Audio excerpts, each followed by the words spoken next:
E você acredita que o arrebatamento vai acontecer antes dos 7 anos que seriam aquele período de 3 anos e meio, 3 anos e meio, Uhum. né? Ou durante, ou Tem depois alguns grupos que são É, pré-tribulacionistas, outros são a gente ia falar pós-tribulacionistas, com o Rina né? aqui, ele falou que acredita que a igreja vai, se não me engano, vai ser antes da tribulação, né?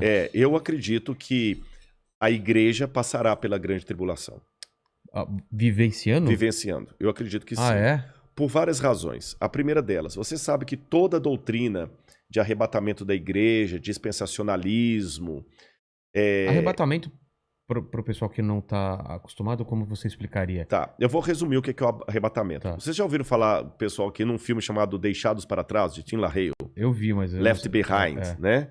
Talvez o pessoal... Ainda vão criar uma tecnologia que a gente fala assim, eu ouvi, a gente vai ouvir, né? Já ouvi aqui.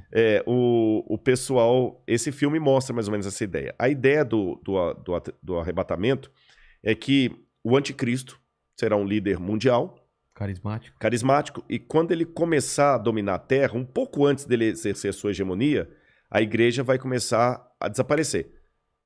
As pessoas sumindo. O avião vai ficar desgovernado, Aqui, a vai gente tá aqui, o cair. mandíbula desapareceu lá. Samba, então vai ficar só a roupa lá e tudo e tal.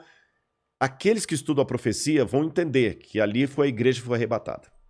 E quem ficar para trás é que não estava suficientemente espiritual para ser levantado. Aí vão começar 7 anos de sofrimento na terra em que o anticristo vai dominar. E ele vai perseguir aqueles que não estavam tão bem preparados. Muitos judeus nessa época vão se converter. E depois desses 7 anos é que Cristo vem com poder e grande glória e com aqueles que foram arrebatados para estabelecer o reino dele de 1000 anos. O milênio. Mas a igreja mesmo não estará nessa tribulação de 7 anos, será tirada antes. Isso é o que diz a doutrina chamada doutrina do arrebatamento secreto ou dispensacionalismo. Eu, Rodrigo, particularmente, eu não sou adepto a essa visão de fim de mundo. Por quais razões? Vou tentar resumir aqui para não ser muito prolixo, que o nosso horário até já está bem avançado. E daqui a pouco eu tenho que pegar a estrada para ir... Caramba! Mas nós já vamos terminando aqui. Essa doutrina do dispensacionalismo, ela só passou a existir, sabe por quê? Houve um padre que ele, dominicano, Francisco Rivera. Esse padre Francisco Rivera, ele via que os protestantes entendiam que o anticristo era o domínio católico sobre a cristandade. Então esse padre, para tirar os olhos do papado, ele criou 2 coisas. Deu uma ênfase a uma ideia preterista, que o anticristo era Nero, e que a volta de Jesus será o seguinte, que o anticristo é alguém que vai surgir ateu no futuro e que a igreja não estaria aqui. Aí, a ideia desse padre passou para um homem chamado Darby, um pregador. Isso eu estou falando já no começo do século XX.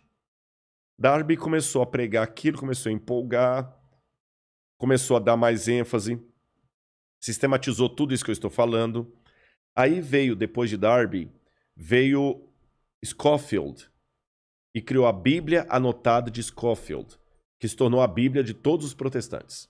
E na Bíblia de Scofield estava essa doutrina que ele aprendeu de Darby. E depois de Scofield, outros pregadores renomados começaram a propagar a ideia do dispensacionalismo, especialmente o Tim LaHaye, que ficou muito famoso. E isso hoje emplacou, especialmente no mundo evangélico, como sendo a visão de fim de mundo. Só que se você olhar atrás da história do cristianismo, o dispensacionalismo, com o arrebatamento da igreja, 7 anos de tribulação, tudo mais, não fazia parte nem dos ensinos de Lutero, nem de Calvino, nem de Zwinglio, nem de John Wesley, dos metodistas, nem dos cátaros, nem dos albingenses, nem nenhum dos que viveram a história do cristianismo. Dos protestantes, nem os cátaros, como eu falei, nem os valdenses, nenhum deles ensinaram isso. Nem a igreja católica ensinou isso. Se você for recuando mais, nem os pais da igreja ensinaram isso.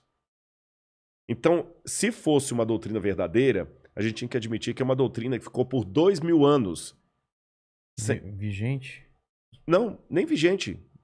Inesquecida.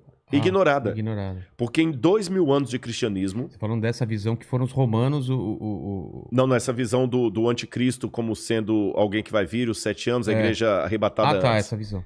2000 anos, essa visão ficou completamente desconhecida do cristianismo. E veio à tona... Não tem nenhum autor cristão que fala dela.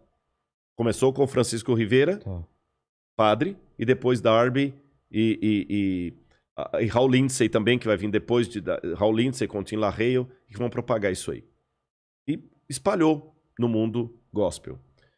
Mas, biblicamente, eu tenho dificuldade de aceitá-la por algumas razões. Em primeiro lugar, a volta de Jesus na Bíblia é descrita, e quando eu falo eu acredito assim, eu estou falando Lutero, Zwinglio, Calvino, todo esse pessoal aí, né?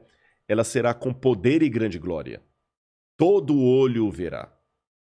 Até aqueles que o traspassaram. A Bíblia não fala de um arrebatamento secreto. Não fala. Em momento... mas como é que... Mas Rodrigo, lá em Tessalonicenses fala, seremos arrebatados no abrir e fechar de olhos. A palavra arrebatados ali significa tirado de um lugar e levado para outro. Não fala em arrebatamento secreto. Jesus fala, porque assim como o relâmpago que sai do Oriente e se mostra até no Ocidente, assim há de ser a vinda do Filho do Homem.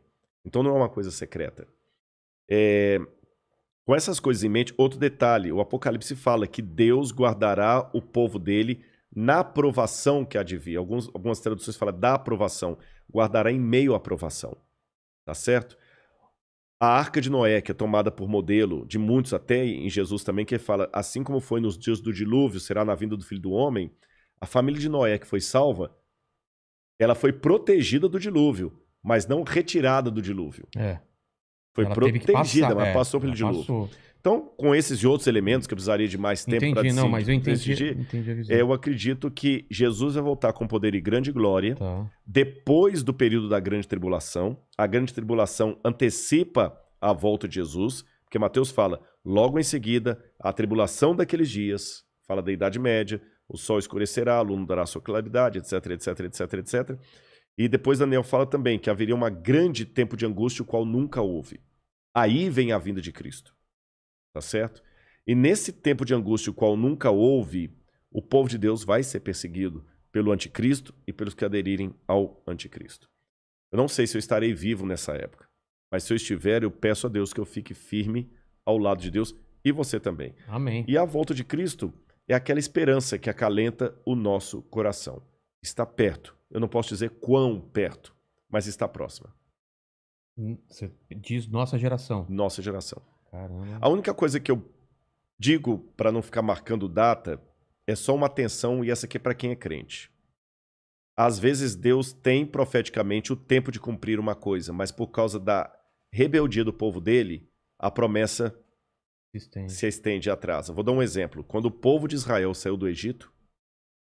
Era para ficar 40 anos? Não era para ficar 40 anos. Entendi. Então, se você tivesse conversando comigo na época que as pragas estivessem caindo no Egito e estivesse fazendo esse podcast...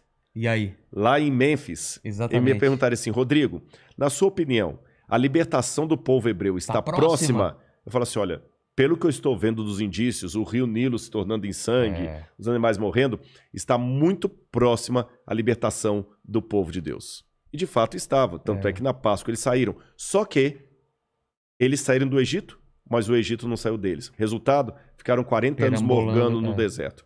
Então eu te dou a mesma resposta. Olhando o cenário mundial hoje, a nossa libertação está muito perto. Eu espero que nós não precisemos ficar 40 anos vagueando no deserto por causa da nossa falta de fé, da nossa falta de compromisso com as coisas de Deus. Maravilha. Obrigado, Rodrigo. Eu que agradeço.